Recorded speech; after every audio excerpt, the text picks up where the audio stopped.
আমি ঠিক জানি না কেন আমাকে নিয়ে যাওয়া হচ্ছে। যেহেতু আমার এখানে প্রশাসন এসেছে এবং ওনারা বলেছে যে আমার বিরুদ্ধে ওয়ারেন্ট ইস্যু করা হয়েছে, যদিও তারা আমাকে ওয়ারেন্ট ইস্যুটা দেখাতে পারে নাই, কিন্তু আমি আইনের প্রতি শ্রদ্ধাশীল হয়ে আমি তাদের সাথে যাচ্ছি। আমি দুঃখ প্রকাশ করছি যে তারা রাত্রেবেলা এসেছে, আমি রাত্রেবেলা বেরোতে চাই নাই, তারা সারা রাত আমার এখানে ছিল প্রশাসনের লোকজন, এই জন্য আমি দুঃখ প্রকাশ করছি যে আমি ওনাদের কষ্ট দিয়েছি। আপনারা দেখেছেন যে আমার মহল্লার লোকজন তারা এখানে সারা রাত অবস্থান নিয়েছে।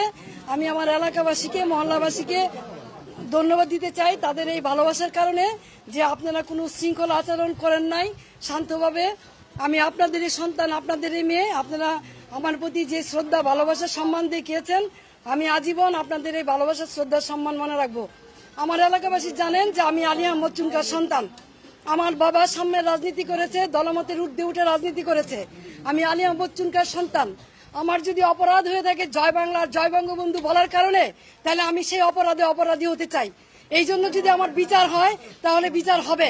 কিন্তু নারায়ণগঞ্জ শহরে 21 বছর আপনাদেরকে আমি সেবা দিয়েছি, কোনোদিন কেউ বলতে পারবেন না দলের প্রতি আঘাত করেছি অথবা কাউকে আমি কোনো ধরনের বৈষম্য আচরণ করেছি। দলমতের ঊর্ধ্বে উঠে নিজের দলের ভিতরে থেকে তারপরও মানুষের কল্যাণে কাজ করার চেষ্টা করেছি। বিরোধ সত্য, মতভেদের সত্য, এই শহরের নারায়ণগঞ্জবাসীর জন্য এমন কোনো জায়গা নেই যেখানে প্রতিবাদ করি নাই। তৌকি হত্যা সহ সকল হত্যাকাণ্ডে যখন নারায়ণগঞ্জবাসী একদম চুপ ছিল, কেউ কোনো কথা বলে নাই, তখন আইবি আওয়াজ তুলেছে, এই শহরের মানুষকে কথা বলা শিখিয়েছে, অন্যায়ের বিরুদ্ধে প্রতিবাদ করা শিখিয়েছে। আজকে সেই আইবিকে কিসের জুলুমে, কিসের কারণে, কি কারণে গ্রেপ্তার করা হচ্ছে আমি ঠিক জানি না। কিন্তু যেহেতু আমাকে গ্রেপ্তার করা হচ্ছে, আমি নারায়ণগঞ্জবাসীর কাছে একটাই অনুরোধ করব, আপনারা যেভাবে আমার পাশে ছিলেন, আমার পরিবারের পাশে ছিলেন, আমার পাশে থাকবেন। আপনারা সকলেই জানেন 1 মাস হয়নি আমার ছোট ভাই, অত্যন্ত আদরের ছোট ভাই মোহাম্মদ আলী রাজা রিপনকে আমরা হারিয়েছি। আর সেই ভাইয়ের সুখ এখনো বুঝতে পাই নাই। 3টা ছোট ছোট বাচ্চা, নাবালক বাচ্চা, তার মাঝখান দিয়ে আমাকে এইভাবে অ্যারেস্ট করা হলো, যেখানে আমার বড় ভাই নাই, বোন নাই, আমি সবার বড়। 3টা ছোট ছোট বাচ্চা এবং 1 মাস হয়নি আমার ভাই মারা গেছে এবং ওদের মাও নাই। 4 বছর আগে ওদের মা মারা গেছে। এইরকম এই অবস্থায় কি কারণে? আমি কি কোনো জুলুমবাজ? আমি কি হত্যা করেছি?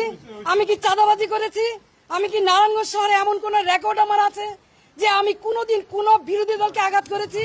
তাহলে কিসের জন্য, কি কারণে, কোন ষড়যন্ত্রের কারণে, কার স্বার্থে আমাকে অ্যারেস্ট করা হলো? আমিও প্রশাসনের কাছে জানতে চাই।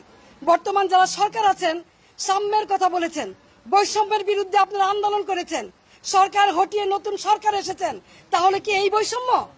তাহলে অনেস্ট রাজনীতির, সততার কিসের মূল্যায়ন? আমি তো বাড়িতেই ছিলাম, আমি তো পালাই নেই, তাহলে এইভাবে আমাকে অ্যারেস্ট করতে হলো কেন? সেই জবাব জনগণের কাছে চাই, জনগণই দিবে ইনশাল্লাহ।